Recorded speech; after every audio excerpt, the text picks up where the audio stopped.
বার্তা নিয়ে দেশে বিদেশে বড়দিন উদযাপন, প্রার্থনায় সবার মঙ্গল কামনা। শুভ বড়দিন সবাইকে।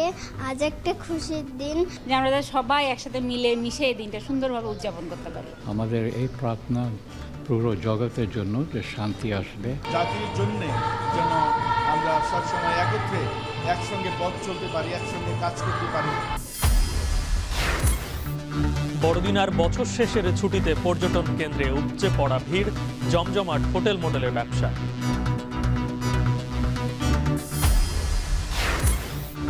বেতন ভাতা নিয়ে ক্ষোভ থেকে জাহাজের 7 খুন, ঘুমের ওষুধ খাইয়ে একাই হত্যা করে ইরফান, বলছে র্যাব।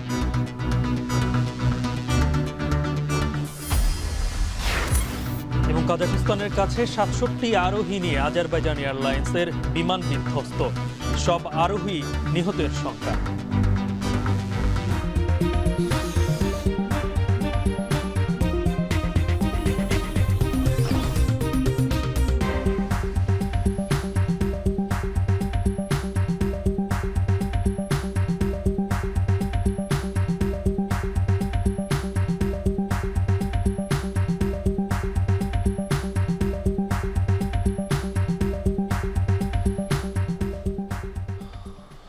বড়দিনের শুভেচ্ছা জানিয়ে শুরু করছি আমাদের আজকের এখন দুপুরের আয়োজন। পুরো আয়োজন আপনাদের সাথে আছি আমি ইসরাত মুক্তি, আমি গালিব ইবনে রিয়াজ। মুক্তি, আপনাকে বড়দিনের শুভেচ্ছা। এবং আজ যেহেতু শুভ বড়দিন এবং আপনি জানেন যে বড়দিনের এই যে আচার অনুষ্ঠানটা সেটা ভোর থেকে শুরু হয়, একইভাবে আজকেও ভোর থেকে শুরু হয়েছে এবং যারা খ্রিস্ট ধর্মাবলম্বী যারা আছেন তারা বিভিন্ন সাজে সেজে এই গির্জায় গিয়েছেন বড়দিনের উদযাপনের জন্য। একদম ঠিক বলেছেন গালিব। নতুন কাপড় অলংকারে নিজেদেরকে সুসজ্জিত করে যিশু ভক্তরাজ বড়দিনের প্রার্থনায় অংশ নিয়েছেন। একই সঙ্গে কিন্তু আজকের বড়দিনের প্রার্থনায় তাদের নিজেদের পরিবার, স্বজন, প্রিয়জন, একই সঙ্গে পুরো বিশ্বের শান্তি এবং মঙ্গল কামনাও কিন্তু করেছেন। এই নিয়ে সহকর্মী শম্পা বিশ্বাসের একটি প্রতিবেদন রয়েছে, আমরা দেখে আসবো। ঈশ্বরপুত্র যিশুর প্রতিটি বাণীর উদ্দেশ্যই পৃথিবীতে প্রেম এবং ভ্রাতৃত্ব প্রতিষ্ঠা। বড়দিনে পৃথিবীতে মানুষ রূপে আবির্ভূত হয়েছিলেন প্রভু যিশু। তার এই আগমনের মূল লক্ষ্য ছিল প্রেম এবং শান্তির বাণী ছড়িয়ে দেয়া।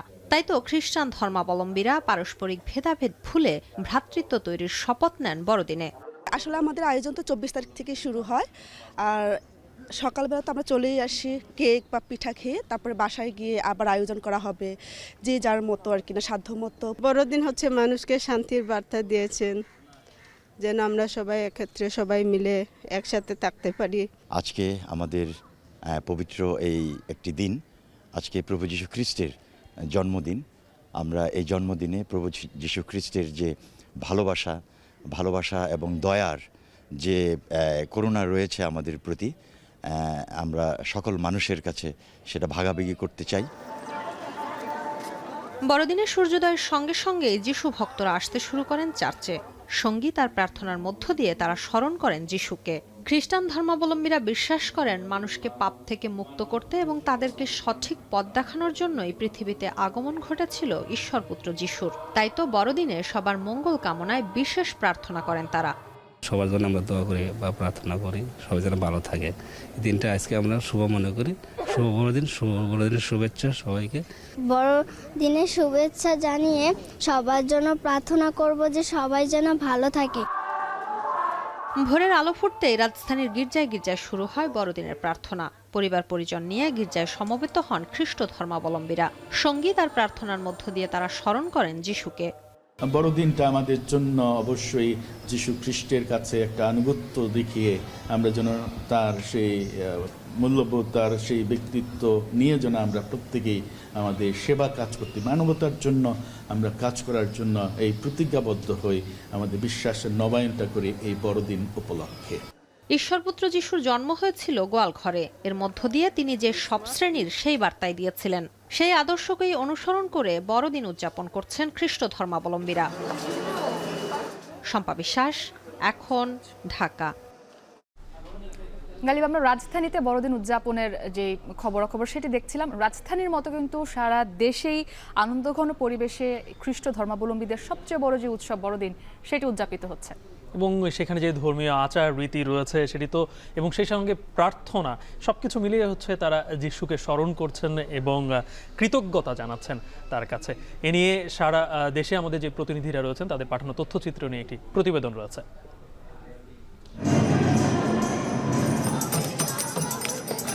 চট্টগ্রামের পাথরঘাটা পবিত্র জপমালা রানীর ক্যাথেড্রালে বইছে আনন্দ আমেজ। শুধু এই গির্জাই নয়, আনন্দে মুখর নগরীর সকল চার্চ।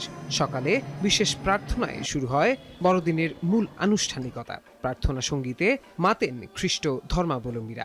দিনটিতে বিশ্বের সকল মানুষের মধ্যে শান্তি কামনার বার্তা ছড়িয়ে যাক, এমনটাই প্রত্যাশা ভক্তদের। বন্ধু বান্ধবদের সাথে ঘোরাঘুরি করব, তারপর মানুষের ঘরে গিয়ে পিঠাপুলি খাবো। আমরা এটাই আশা করি যে আমরা সবাই একসাথে মিলে মিশে এই দিনটা সুন্দরভাবে উদযাপন করতে পারি। আর সবাইকে যেমন একজন একজনকে ভালোবাসে, আর ভালোবাসা দিয়ে আমাদের জীবন কাটাতে পারি। বিশেষ প্রার্থনায় আমরা নিবেদন করব আমাদের দেশকে, বিশেষ করে আমাদের দেশে যাতে শান্তি, সম্প্রীতি, ভালোবাসা বিরাজ করে। খুলনায় সকাল 8টায় প্রার্থনার মধ্য দিয়ে শুরু হয় ধর্মীয় আনুষ্ঠানিকতা। নগরীর খ্রিস্টান সম্প্রদায়ের বাড়িতে বাড়িতে শোভা পাচ্ছে ক্রিসমাস ট্রি। বিভিন্ন রাজনৈতিক ও সামাজিক সংগঠনের নেতৃবৃন্দ বড়দিনে গির্জায় গির্জায় ফুল নিয়ে শুভেচ্ছা জানাতে আসেন। শীতের সকালে সৈয়দপুরের গির্জায় গির্জায় জড়ো হন খ্রিস্ট ধর্মাবলম্বীরা। খ্রিস্ট ধর্মমতে ঈশ্বরপুত্র যীশু খ্রিস্টের আগমনী গান দিয়ে শুরু হয় বড়দিনের প্রার্থনা। বাহারি পোশাকে সজ্জিত হয়ে শিশু কিশোর নারী পুরুষেরা প্রার্থনায় অংশ নেন। ভক্তি অর্চনা আরাধনায় স্মরণ করা হয় তাদের শান্তির বাহককে। সারা দেশের মতো ময়মনসিংহেও উদযাপিত হচ্ছে বড়দিন। সকালে গির্জাগুলো পূর্ণ হয়ে ওঠে ভক্ত অনুসারীদের ভিড়ে। বিশ্বের সকল মানুষের শান্তি কামনার বার্তা ধ্বনিত হয় সকলের মুখে। মেহেরপুরের চার্চগুলোতে প্রার্থনায় যিশুর মহিমা কীর্তন এবং শান্তি ও ন্যায়ের কথা বলা হয়। দেশের অন্যতম বৃহত্তম খ্রিস্টান পল্লী মুজিবনগর উপজেলার বল্লভপুর, ভবেরপাড়া ও রতনপুর দিনটি উপলক্ষে সেজেছে বর্ণিল সাজে। প্রত্যয় দাস, এখন। মুক্তি, দেশে তো বড়দিন উদযাপন হচ্ছেই, কিন্তু সারা দেশে প্রচুর যেই খ্রিস্ট ধর্মাবলম্বীরা যারা রয়েছেন তারাও এই বড়দিনে হ্যাঁ রাইট, এবং সে জায়গায় ভোর রাত থেকে কিন্তু তারা প্রার্থনা করছেন এবং সব থেকে যে রীতি অনুযায়ী যিশুর যে জন্মস্থান বেথলেহেমে, সেখানেও এই আচার অনুষ্ঠানের মাধ্যমেই বড়দিনে তারা বিভিন্নভাবে উদযাপন করা হচ্ছে।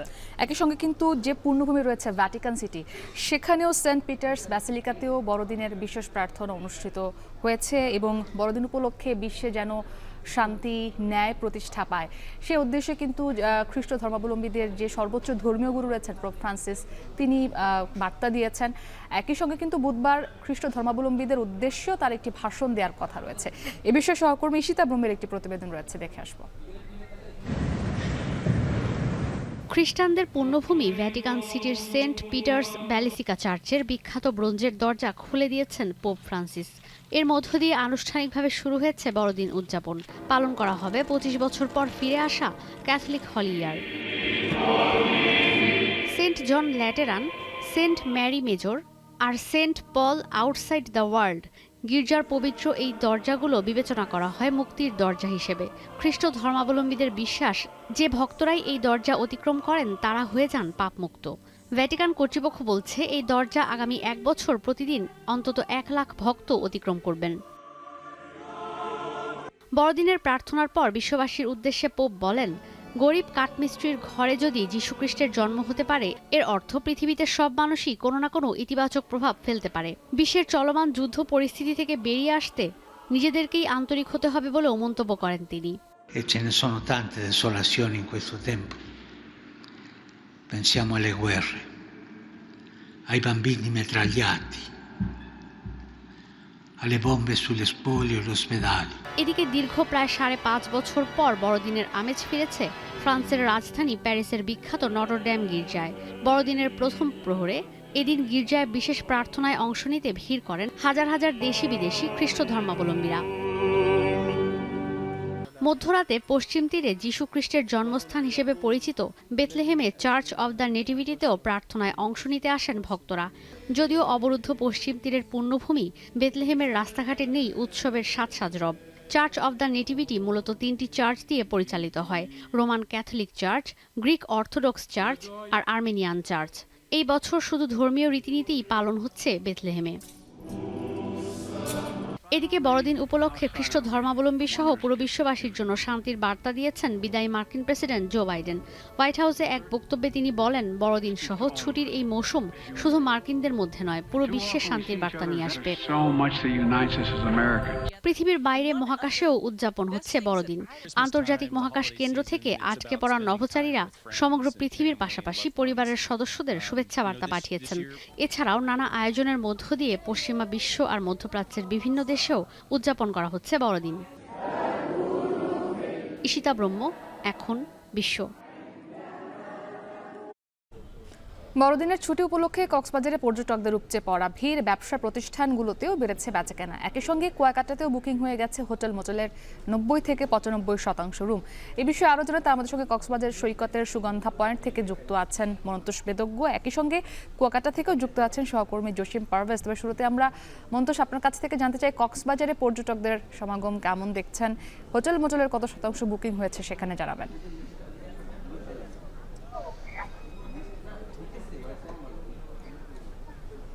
মুক্তি, সকাল থেকে আমরা দেখছি যে লোকারণ্যে পরিণত হয়েছে কক্সবাজার সৈকত, এবং সৈকতের শহরে আজকে প্রচুর পর্যটকের ভিড় রয়েছে। মূলত পর্যটন মৌসুমের শুরু হয়েছে অক্টোবরের মাঝামাঝি সময় থেকে, এবং সময় যত গড়াচ্ছে আসলে পর্যটকদের যে উপস্থিতি কক্সবাজার শহরে কিন্তু এই উপস্থিতি বাড়ছে, এবং এ কারণে এখানকার যে ব্যবসা বাণিজ্য সেটি কিন্তু রীতিমতো চাঙা রয়েছে। এবং আমরা হোটেল মালিকদের সাথে কথা বলেছি, এখানে যে তারকা মানের হোটেলগুলো রয়েছে, এখানে বিশেষ করে 500 শতাধিক হোটেল মোটেল রিসোর্ট রয়েছে। এর মধ্যে তারকা মানের যে হোটেলগুলো সেগুলোতে শতভাগ কক্ষ বুকিং রয়েছে, এবং মাঝারি মানের যে হোটেলগুলো সেখানে 70 থেকে 80% এবং কোনো কোনো ক্ষেত্রে 80 থেকে 90% কক্ষ কিন্তু বুকিং রয়েছে। এবং আমরা শুধু হোটেল মোটেল জন্য এখানে যে শহরের অভ্যন্তরের যে হোটেলগুলো রয়েছে সেখানেও কিন্তু পর্যটকদের চাপ রয়েছে, এবং আমরা সকাল থেকে যেটি দেখছি যে এখনো পর্যটকদের কক্সবাজার আসার যে প্রবণতা সেটি রয়েছে, এবং কক্সবাজারে যে বিপুল পর্যটক আসছেন এটির কারণে এখানে শহরের যে প্রবেশপথ কিংবা অন্যান্য পর্যটকের উপস্থিতি বেশি থাকে। এই ধরনের এলাকাগুলোতে আমরা দেখছি যে যানজট তৈরি হচ্ছে, এবং এখানকার যে ব্যবসা প্রতিষ্ঠানগুলো আছে, সৈকত কেন্দ্রিক যেসব ব্যবসা প্রতিষ্ঠান কিংবা হোটেল মোটেল জোন কেন্দ্রিক যেসব ব্যবসা প্রতিষ্ঠান রয়েছে, রেস্তোরাঁ রয়েছে, এই সবখানেই কিন্তু মানুষের উপস্থিতি বেড়েছে এবং স্বাভাবিকভাবেই বেচা কেনা বেড়েছে। এটির কারণে এখানকার যারা ব্যবসায়ী রয়েছেন তাদের মাঝে স্বস্তি যেমন আছে, উৎসব মুখরত আসলে আছে। এবং তারা যেটি বলছেন যে তারা এই মৌসুমকে ঘিরে প্রচুর অর্থ বিনিয়োগ করেছেন এই খাতে, এবং তাদের হোটেল রেস্তোরাঁগুলোতে বিশেষ করে প্রচুর অর্থ কিন্তু বিনিয়োগ তারা করেছেন, এবং সেটি এই যে পর্যটক সমাগমটি প্রত্যাশিতভাবে হচ্ছে, এটির কারণে তাদের যে ব্যবসা বাণিজ্য প্রত্যাশিত সেই ব্যবসা বাণিজ্যটি কিন্তু চাঙা রয়েছে, এবং এটি তাদের জন্য অত্যন্ত স্বস্তির খবর হিসেবে তারা কিন্তু নিয়েছেন। এবং সর্বোচ্চই কিন্তু কক্সবাজারের সৈকত ছাড়াও এখানে যে অন্যান্য পর্যটন স্পটগুলো সবখানেই কিন্তু মানুষের স্বতঃস্ফূর্ত উপস্থিতি আমরা দেখছি, এবং বড়দিনকে কেন্দ্র করে সেই উপস্থিতিটা আনন্দমুখর হয়ে উঠেছে। এই ছিল মুক্তি আমার কাছে কক্সবাজার সৈকত থেকে সবশেষ। কক্সবাজারের পর এবার আমরা কুয়াকাটার খবর জানবো। জসিম, জানাবেন যে সেখানে ভ্রমণ পিপাসুদের ভিড় কেমন দেখছেন, এবং ব্যবসায়ীদের প্রত্যাশা অনুযায়ী সেখানে পর্যটক সমাগম হয়েছে কিনা এবার?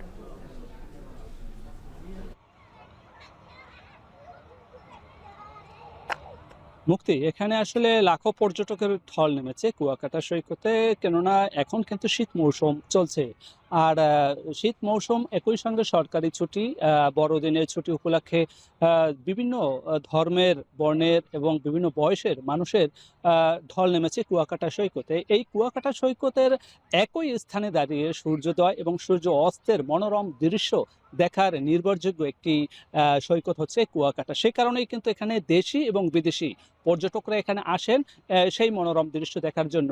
আর একই সঙ্গে কিন্তু এইখানকার যে অন্যান্য যে প্রাকৃতিক নয়ন অভিরাম যে বনানী রয়েছে, যেমন ফাতরার বন, টেংরাগিরি বন, এখানকার কাউয়াচার, গঙ্গামতি সহ বিভিন্ন বনানীতে তারাও কিন্তু বিচরণ করছে।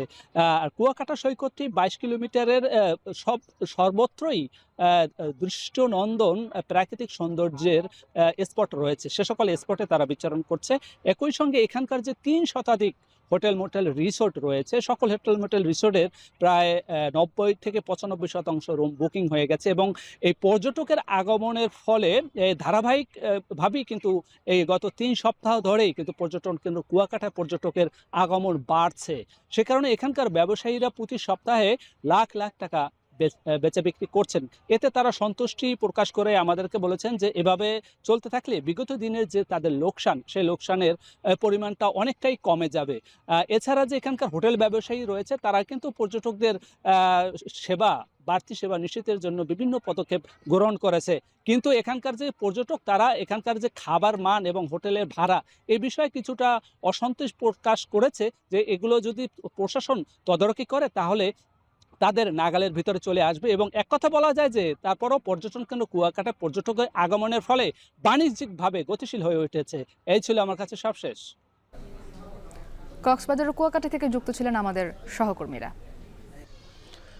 বেতন ভাতা সংক্রান্ত ক্ষোভ থেকেই চাঁদপুরে সারবাহী জাহাজে 7 নৌ শ্রমিককে হত্যা করা হয়েছে বলে দাবি করেছে র্যাব। কুমিল্লায় সংবাদ সম্মেলনে এই তথ্য জানানো হয়। জাহাজের কর্মীদের ঘুমের ওষুধ খাওয়ানোর পর আকাশ মণ্ডল ওরফে ইরফান নামে ওই ব্যক্তি একাই সবাইকে হত্যা করেছে বলে উঠে এসেছে জিজ্ঞাসাবাদে। এর আগে আকাশ মণ্ডল ওরফে ইরফানকে বাগেরহাট থেকে গ্রেপ্তার করে র্যাব। আরও জানাচ্ছেন খালিদ হোসাইন। মাত্র 8 মাস আগে এমভি আল বাখেরা জাহাজে লস্কর হিসেবে চাকুরিতে যোগ দেয় আকাশ মণ্ডল। তার হাতেই খুন হতে হবে সহকর্মীদের, তা কেউ ধারণাও করতে পারেনি। 22 ডিসেম্বর রাত 8টায় জাহাজটি 720 টন ইউরিয়া সার নিয়ে চট্টগ্রাম থেকে বাঘাবাড়ি সিরাজগঞ্জের উদ্দেশ্যে রওনা দেয়। পরিকল্পনা অনুযায়ী ঘটনার দিন সন্ধ্যায় তরকারির মধ্যে 3 পাতার 30টি ঘুমের ঔষধ মিশিয়ে দেন আকাশ। শুধুমাত্র সুকানি জুয়েল ও গ্রেফতারকৃত আকাশ ছাড়া সবাই রাতের খাবার খেয়ে কেবিনে ঘুমিয়ে পড়ে। রাত 2টায় সুকানি জুয়েল ও আকাশ জাহাজটি নোঙর করে। সুকানি জুয়েল ঘুমিয়ে পড়লে রাত 3:30টায় জাহাজের মাস্টার গোলাম কিবরিয়াকে চাইনিজ কুড়াল দিয়ে কুপিয়ে হত্যা করে আকাশ। তার মূলত ক্ষোভ ছিল জাহাজের মাস্টারের ওপর, বা জাহাজের মাস্টারকে ডেট করার পর তার কাছে মনে হয় যে এই জাহাজে বাকি যে সদস্যরা আছে সে যদি এখন এখান থেকে পলায়ন করে তাহলে বাকি সদস্যদের দেওয়া তথ্য অনুযায়ী তাকে গ্রেফতার করা হবে। আইন শৃঙ্খলা বাহিনীর গ্রেফতার এড়াতে গ্রেফতারকৃত আকাশ ওরফে ইরফান বাকি সদস্যদের ক্রমান্বয়ে কুপিয়ে হত্যা করে। জাহাজের মাস্টার গোলাম কিবরিয়া বেতন ভাতা নিয়ে কর্মীদের সঙ্গে খারাপ ব্যবহার করতেন। এসব ক্ষোভ থেকেই সবাইকে কুপিয়ে হত্যার পর নিজে জাহাজ চালিয়ে হাইমচর এলাকায় এসে অন্য একটি ট্রলারে করে পালিয়ে যান আকাশ। আসামির দেয়া তথ্য মতে এই জাহাজে কর্মরত অন্যান্য যে কোনো সদস্য যখন কোনো রকম তাদের অধিকার নিয়ে কথা বলতে চায় তাদেরকে কোনো ধরনের বিচার বিবেচনা না করেই জাহাজ থেকে বিতাড়িত করা হয়, এমনকি তাদের বেতন ভাতাও প্রদান করা হয় না। মঙ্গলবার র্যাবের অভিযানে বাগেরহাটের চিতলমারি এলাকা থেকে গ্রেফতার করা হয় আকাশ মণ্ডল ওরফে ইরফানকে। এ সময় তার কাছ থেকে একটি হ্যান্ড গ্লাভস, ঘুমের ঔষধের খালি পাতা সহ রক্ত মাখানো একটি প্যান্ট উদ্ধার করা হয়। খালিদ সাইফুল্লাহ, এখন কুমিল্লা। এবারে দেশের বাইরের খবর। কাজাখস্তানের আক্তাউ এলাকায় আজারবাইজান এয়ারলাইন্সের একটি যাত্রীবাহী বিমান বিধ্বস্ত হয়েছে। এতে আরোহী ছিলেন 67 জন। এর মধ্যে এখন পর্যন্ত 6 জনকে জীবিত উদ্ধার করা হয়েছে। বাকিদের মৃত্যুর শঙ্কা করছেন সংশ্লিষ্টরা। কাজাখস্তানের স্বাস্থ্যমন্ত্রী এক বিবৃতিতে জানিয়েছেন এখন পর্যন্ত অন্তত 6 জনকে জীবিত উদ্ধার করা হয়েছে। বিমানটি খারাপভাবে ভূমিতে পড়ে বিধ্বস্ত হয় এবং সঙ্গে সঙ্গে এতে আগুন ধরে যায়। বিমানটি আজারবাইজানের রাজধানী বাকু থেকে রাশিয়ার গ্রোঞ্জি শহরের দিকে যাচ্ছিল। আজারবাইজান এয়ারলাইন্সের প্রাথমিক ধারণা পাখির সঙ্গে আঘাত লেগে দুর্ঘটনাটি ঘটতে পারে। এরই মধ্যে 1/2 শতাধিক উদ্ধারকর্মী ঘটনাস্থলে কাজ করছেন।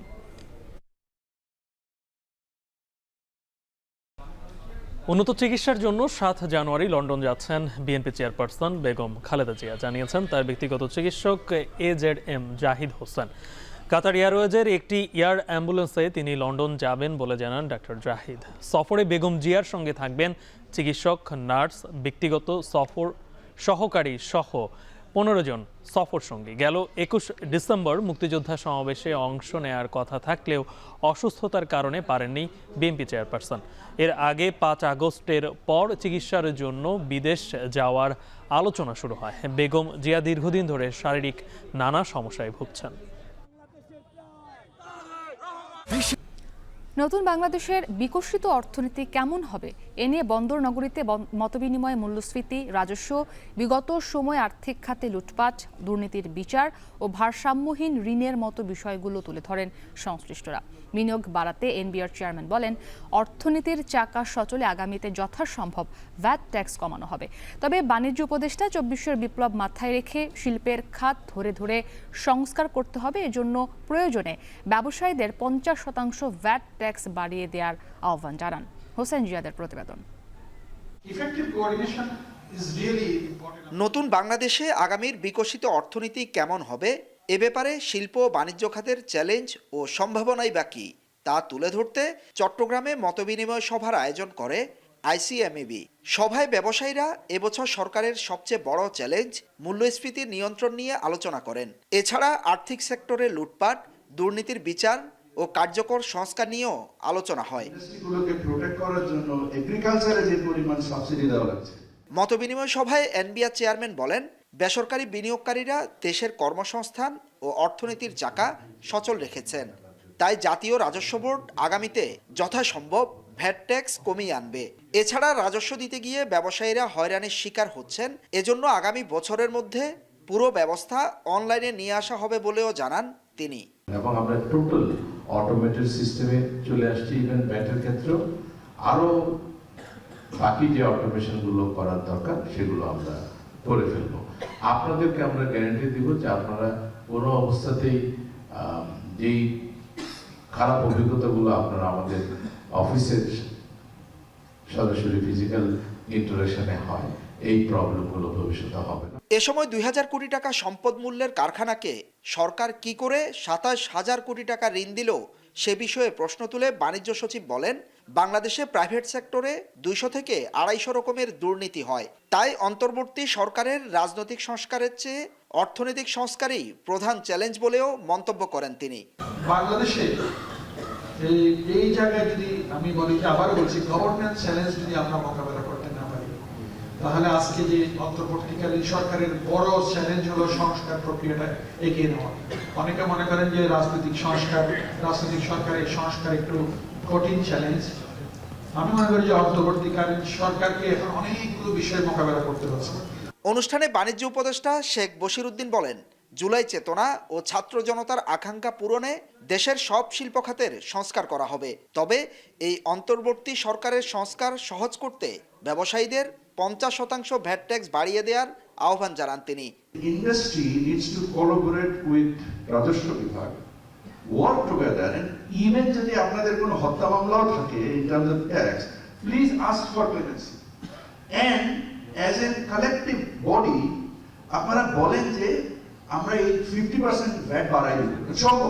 আগামী বছর দেশে মূল্যস্ফীতি কাটিয়ে দেশি বিদেশি বিনিয়োগ বাড়বে বলেও আশা তার। So you see the amount of efficiency that we are coming forward. Hossain Ziyad, এখন চট্টগ্রাম। নওগাঁয় চলছে আমনের ভরা মৌসুম, তারপরও বেড়েছে চালের দাম। ধানের বাজার ঊর্ধ্বগতি হওয়ার প্রভাব পড়েছে চালের বাজারে। 2 সপ্তাহের ব্যবধানে খুচরায় প্রতি কেজিতে দাম বেড়েছে 3 থেকে 4 টাকা। চালের দাম বাড়ায় বিপাকে পড়েছে নিম্ন আয়ের মানুষ। আরও জানাচ্ছেন আব্বাস আলী। শস্য ভাণ্ডার খ্যাত উত্তরের জেলা নওগাঁয় আমনের ভরা মৌসুমে বেড়েছে চালের দাম। 2 সপ্তাহের ব্যবধানে পাইকারিতে 50 কেজির বস্তাপ্রতি দাম বেড়েছে 50 থেকে 100 টাকা। এর প্রভাব পড়েছে খুচরা বাজারেও। প্রকারভেদে সব ধরনের চাল কেজিতে 3 থেকে 4 টাকা পর্যন্ত বেড়েছে। নওগাঁ পৌরবাজারে চালের দাম বেড়ে কাটারিভোগ বিক্রি হচ্ছে 75 থেকে 76 টাকা, জিরাশাইল 70 থেকে 72 টাকা, ব্রি 49 জাতের চাল 60 থেকে 62, ব্রি 28 চাল 60 থেকে 65 এবং স্বর্ণা চাল 50 থেকে 60 টাকায় বিক্রি হচ্ছে। ব্যবসায়ীরা বলছেন মোকামে চাল সংকটে তাদেরকেই বেশি দামে চাল কিনতে হচ্ছে, ফলে কেজিতে 3 থেকে 4 টাকা লাভে বিক্রি করতে হচ্ছে। বড় চালকল মালিকদের গুদামে প্রশাসন অভিযান চালালে কমতে পারে চালের দাম। গত 15 থেকে 20 দিন আগে আমরা যে চাল আমরা কিনেছি আমরা 3500-3600 টাকা বস্তা, সেই চাল এখন আমাদের কিনতে হচ্ছে 3700-3800 টাকা বস্তা। মিলারেরা হয়তো সিন্ডিকেট বা বাজার মনিটরিং ব্যবস্থা নেয়, এই জন্য যাই যেভাবে সুবিধা নিতে পারে সবাই সুবিধা নিচ্ছে। গোড়ানে যদি মিলে যদি তদারকি করে তাহলে বাজার কমার সম্ভাবনা আছে। তবে চালকল মালিকদের দাবি আমন মৌসুমের শুরু থেকে বাজারে ধানের সরবরাহ কম, এতে পর্যাপ্ত পরিমাণ ধান না থাকায় প্রতিযোগিতা করে বেশি দামে কিনতে হচ্ছে, ফলে চাল উৎপাদন খরচ বেশি পড়ছে। তবে আমদানিকৃত চাল পাইকারিতে বিক্রি হচ্ছে 52 থেকে 53 টাকা, সেখানে স্থানীয় মোটা চাল 56 থেকে 57 টাকায় বিক্রি হচ্ছে। ধান কিনে চাল উৎপাদন করে লোকসান হচ্ছে বলে দাবি তাদের। 3700-3800 টাকা চালের পড়তা পড়ে যাচ্ছে ধানের, তো আমরা কিভাবে ধান কিনবা যায়, তো ধান কিনা পারতেছি না, চালের দাম কিভাবে কম হবে। কৃষক ধান হাটে আমদানি করতেছে কম, লাগবে হাটের খরিদ্দার আছে 10 গাড়ির, আমদানি হচ্ছে 5 থেকে 6 গাড়ি, অটোমেটিকলি দামটা বৃদ্ধি হয়ে যাচ্ছে, যার কারণে ধানের সঙ্গে চালের কোনো মিল নাই। এদিকে চাল উৎপাদনকারী জেলাগুলোতে দাম বাড়ায় সপ্তাহের ব্যবধানে রাজধানীর পাইকারি বাজারেও বেড়েছে বস্তাপ্রতি 200 থেকে 300 টাকা, খুচরা পর্যায়ে যা আরও 100 টাকা বেড়েছে। নাজির শাইল, আমন ও মিনিকেট চালের দাম গত সপ্তাহের তুলনায় কেজিতে 5 থেকে 7 টাকা বেশি রাখা হচ্ছে। পাইজাম চালের দাম কিছুটা স্থিতিশীল থাকলেও 28 চালের দাম বেড়েছে কেজিতে 3 থেকে 4 টাকা। শোভন মাহমুদ খান, এখন। সরকারকে রাজনীতিবিদদের পেছনে পড়ে না থেকে ঐক্যবদ্ধভাবে ষড়যন্ত্রকারীদের প্রতিহতের আহ্বান জানিয়েছেন বিএনপির স্থায়ী কমিটির সদস্য ডক্টর AZM জাহিদ হোসেন। জাতীয় প্রেস ক্লাবে জাতীয়তাবাদী টেক্সটাইল ইঞ্জিনিয়ার অ্যাসোসিয়েশনের সভায় তিনি এসব কথা বলেন। এখন ঐক্যবদ্ধ থাকা জরুরি উল্লেখ করে ডক্টর জাহিদ বলেন, প্রশাসন সহ সব জায়গা থেকে স্বৈরাচারের দোসরদের না সরালে ষড়যন্ত্র চলমান থাকবে। বলেন, জনগণই সিদ্ধান্ত নেবে কে দেশ পরিচালনা করবে। এ সময় গণঅভ্যুত্থানে শহীদ ও আহতদেরকে দলীয়করণ না করার আহ্বান জানান বিএনপির এই নেতা। যিনি শহীদ হয়েছেন তার কোনো রং নেই, সে শহীদ। যে পঙ্গুত্ব বরণ করেছেন তারও কোনো রং খোঁজার দরকার নাই, সে পঙ্গু হয়েছে দেশের জন্য। যে ক্ষতিগ্রস্ত হয়েছে তারও কোনো রং খোঁজার দরকার নাই, সে ক্ষতিগ্রস্ত হয়েছে দেশের মঙ্গলের জন্য। আজকে ঐক্যের প্রয়োজন, ঐক্যবদ্ধ থাকলেই দেশ এগিয়ে যাবে। তা নাহলে পার্শ্ববর্তী ভাইয়েরা যে ধরনের মিথ্যা প্রপাগান্ডা তাদের সোশ্যাল মিডিয়াতে কোনো জাতীয় মিডিয়াতে চালাচ্ছে, তাদের ষড়যন্ত্র কিন্তু থেমে নেই। সার্বভৌমত্ব রক্ষায় আইন শৃঙ্খলা পরিস্থিতি স্বাভাবিক করতে প্রয়োজনীয় সংস্কার শেষে 2025 সালের মধ্যে নির্বাচন দেওয়ার আহ্বান জানিয়েছেন বিএনপির vice chairman doctor Asaduzzaman Ripon.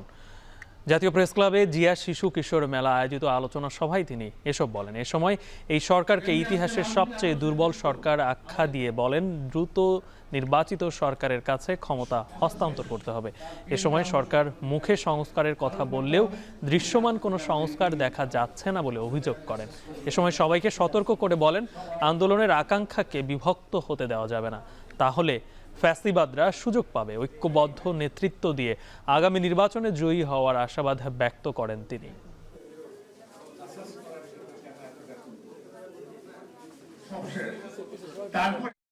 যে সরকার জনগণের ভোটের তোয়াক্কা করে না, সেই সরকার তো স্বৈরাচারী হতে বাধ্য।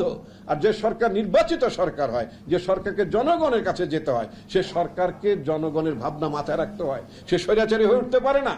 আমরা সেই ব্যবস্থা চাই যে 5 বছরের জমিদার মার্কা কোনো সরকার চাই না। 21 বছর একবার ক্ষমতার বাইরে ছিলেন আপনার বাবার দুঃশাসনের কারণে, আর আপনি যে দুঃশাসনের চূড়ান্ত জায়গায় দেশটাকে নিয়ে গিয়েছেন, আপনি 63 বছর পরেও আপনার দলকে আর কখনই কামব্যাক করাতে পারবেন না। মেধাকে বিকশিত করতে হলে দেশে গবেষণার বিকল্প নেই বলে মন্তব্য করেছেন জামায়াতে ইসলামীর আমির ডক্টর শফিকুর রহমান। সব চ্যালেঞ্জ মোকাবিলা করে সামনের দিকে এগিয়ে যাওয়ার আহ্বান তার। সকালে রাজধানীর আগারগাঁওয়ে বাংলাদেশ চীন মৈত্রী সম্মেলন কেন্দ্রে ন্যাশনাল ডক্টরস ফোরাম NDF আয়োজিত জাতীয় চিকিৎসক সমাবেশে এসব কথা বলেন তিনি। ডক্টর শফিকুর রহমান বলেন, ছাত্র জনতার প্রত্যাশিত ন্যায় প্রতিষ্ঠার লক্ষ্যে সবাইকে একত্রিত হয়ে কাজ করতে হবে। রাজনৈতিক দলগুলো সহ সবার মধ্যে থাকা বৈষম্য দূর করার আহ্বানও জানান জামায়াতের আমির।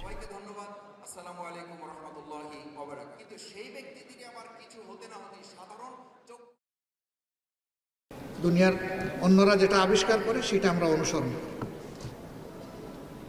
বাট এতগুলা মেধা, এত ব্রেইন আমাদের মাথা থেকে বের হয়ে আসবে না কেন? এই জন্য রিসার্চে আমাদের কিছু মানুষকে অবশ্যই আত্মনিয়োগ করতে হবে। রিসার্চের কোনো বিকল্প নেই। R&Dতে আমাদেরকে একটা মেজর ফোকাস দিতেই হবে।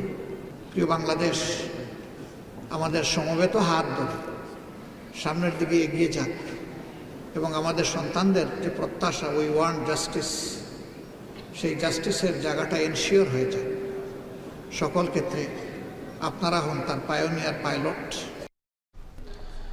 বিশ্বের কয়েকটি দেশে চলমান যুদ্ধ পরিস্থিতির মধ্যেই বছর ঘুরে শান্তির বার্তা নিয়ে এসেছে বড়দিন। যদিও যুদ্ধ বিধ্বস্ত দেশগুলোতে নেই উৎসবের কোনো আমেজ। অনবরত হামলায় প্রাণ বাঁচাতে পালিয়ে বেড়ানো গাজাবাসীর জন্য বড়দিন এবার নিয়ে আসেনি নতুন কোনো বার্তা। সৃষ্টিকর্তার কাছে প্রার্থনার মধ্য দিয়ে এবারের বড়দিন উদযাপন করছেন গাজা আর পশ্চিম তীরের অসহায় ফিলিস্তিনিরা। অন্যদিকে বড়দিনে প্রার্থনার সময়ও হামলা হয়েছে ইউক্রেনে। কড়া নিরাপত্তায় ক্রিসমাস উদযাপন হচ্ছে সিরিয়াতেও। আরও জানাচ্ছেন ঈশিতা ব্রহ্ম। থেমে নেই ইসরায়েলি বাহিনীর বিমান হামলা। এর মধ্যেই যুদ্ধবিধ্বস্ত গাজায় এসেছে বড়দিন। যদিও প্রতিদিন প্রিয়জনকে হারিয়ে নিজের প্রাণ বাঁচাতে পালিয়ে বেড়ানো গাজাবাসীর জন্য শান্তির কোনো বার্তা নিয়ে আসেনি এবারের বড়দিন।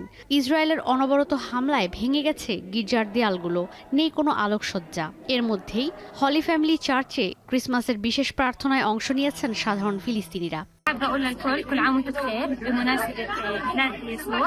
إن شاء الله هاي السنة يجيب معاه كل أمل خير. وإن شاء الله تخلص الحرب ونرجع بسلام. وأنا بطلب من المجتمع الدولي يقف معنا ويوقف الحرب هذه الملعونة اللي على هاي الغزة.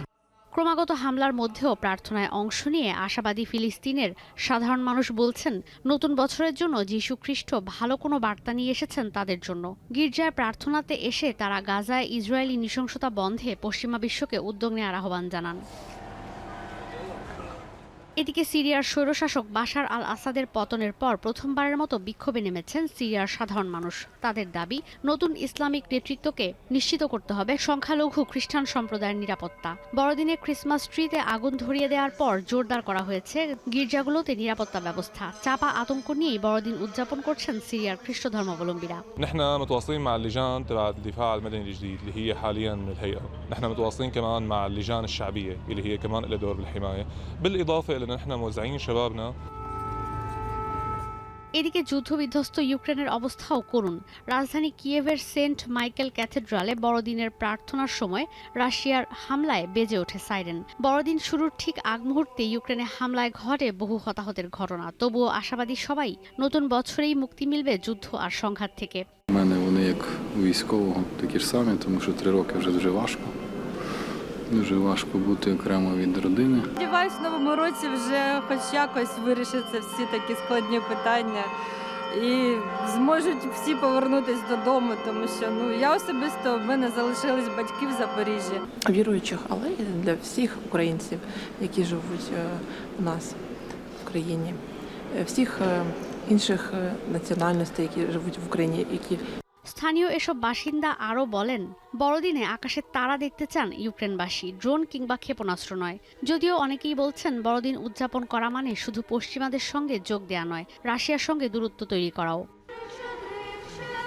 ঈশিতা ব্রহ্ম, এখন বিশ্ব।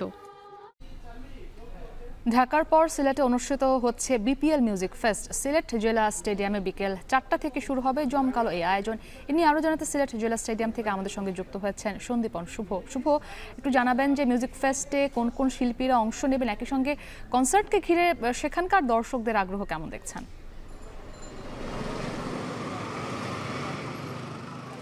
মুক্তি, আপনি জানেন যে ঢাকার পর আমাদের চায়ের শহর সিলেটে কিন্তু আজকে বিপিএল সেই মেগা ফেস্ট শুরু হচ্ছে এবং কনসার্টটি শুরু হবে এবং 2:30 থেকে কিন্তু গেট ওপেন করা হয়েছে এবং দর্শকদের উন্মাদনার কথা যদি আমি বলি, দর্শকরা কিন্তু বিপুল আগ্রহ নিয়ে সিলেটে অপেক্ষা করছেন সেই নগরবাউল খ্যাত কিংবদন্তি শিল্পী জেমসকে এক নজর দেখার জন্য। তারা আজকে জেমসের গান শুনতে চান, সেই সাথে কিন্তু জেমসের সাথে আজকে মঞ্চ মাতাবেন আসিফ আকবর, সিলেটেরই আরেকজন শিল্পী তসিবা এবং আমাদের আরও কয়েকজন শিল্পী আছেন, তারকা শিল্পীরা কিন্তু আজকে মঞ্চ মাতাবেন এবং সেই আগ্রহ থেকে কিন্তু সিলেটে সকাল থেকে মানুষ আমরা দেখতে পেয়েছি যে তাদের ভিড় ছিল এবং টিকিটের লাইনেও কিন্তু দীর্ঘ লাইন আমরা দেখেছি এবং মানুষজনের কিন্তু অনেক আগ্রহ রয়েছে এবং আপনি অবশ্যই জানেন যে সিলেটের মানুষ কিন্তু ক্রীড়া এবং সংস্কৃতি প্রেমী এবং এই কারণেই কিন্তু সিলেটকে অনেক সময় সংস্কৃতির শহরও বলা হয়ে থাকে। যে কোনো কনসার্ট আসলে কিন্তু সিলেটের মানুষ উদ্বেল হয়ে থাকেন, উন্মুখ হয়ে থাকেন যাতে নতুন কিছু শুনতে পান এবং জেমস আসলে তো কথাই নেই, সেটি আমরা দেখেছি। আপনি দেখতে পাচ্ছেন আমার আশেপাশেও কিন্তু অনেক অপেক্ষমান দর্শক রয়েছেন, তারা কিন্তু জেমসকে একটু শোনার জন্য এবং আজকের কনসার্টটি উপভোগ করার জন্য উন্মুখ হয়ে আছেন এবং সিলেটের দুটি জায়গায় কিন্তু শিশু একাডেমি প্রাঙ্গণে এবং সিলেট লাক্কাতুরা স্টেডিয়াম প্রাঙ্গণে যে আমাদের সিলেট বিভাগীয় ইন্টারন্যাশনাল স্টেডিয়াম রয়েছে সেখানেও কিন্তু আজকে টিকিট বিক্রি হয়েছে এবং আমরা দেখেছি যে মানুষ কিন্তু আসলে যেটা বলছিলাম, সিলেট শহর চায়ের শহরে কিন্তু সব সময় মানুষ কনসার্ট ভালোবাসেন, সংস্কৃতি ভালোবাসেন, গান ভালোবাসেন, সেজন্য আজকেও উপচে পড়া ভিড় আমরা দেখতে পাচ্ছি সিলেটে। এই ছিল সিলেট থেকে বিপিএল-এর এই কনসার্ট থেকে আমার সর্বশেষ তথ্য। সিলেট জেলা স্টেডিয়াম থেকে আমাদের সঙ্গে সরাসরি যুক্ত ছিলেন সন্দীপন শুভ। এই ছিল এখন দুপুরের আয়োজনে। শেষ করার আগে শিরোনামগুলো আরও একবার। উন্নত চিকিৎসার জন্য 7 জানুয়ারি লন্ডন যাচ্ছেন খালেদা জিয়া, চিকিৎসক নার্স সহ সঙ্গে যাবেন 15 জন।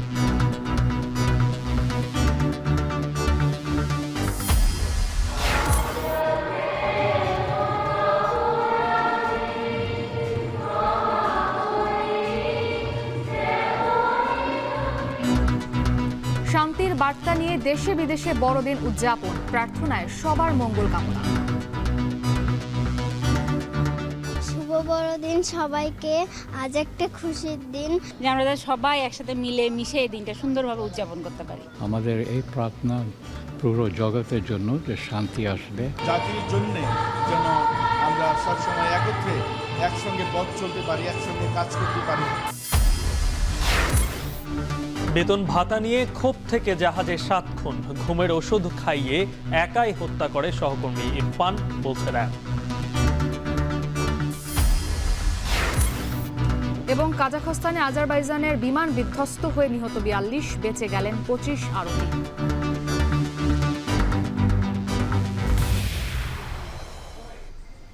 এ ছিল এখন দুপুরের আয়োজন। এখন টেলিভিশন ওয়েবসাইটে দেখতে ভিজিট করুন এখন.tv। ফেসবুকে চোখ রাখুন facebook.com/tv.এখন আর ইউটিউবে লাইভ দেখতে ভিজিট করুন youtube.com/c/echontv।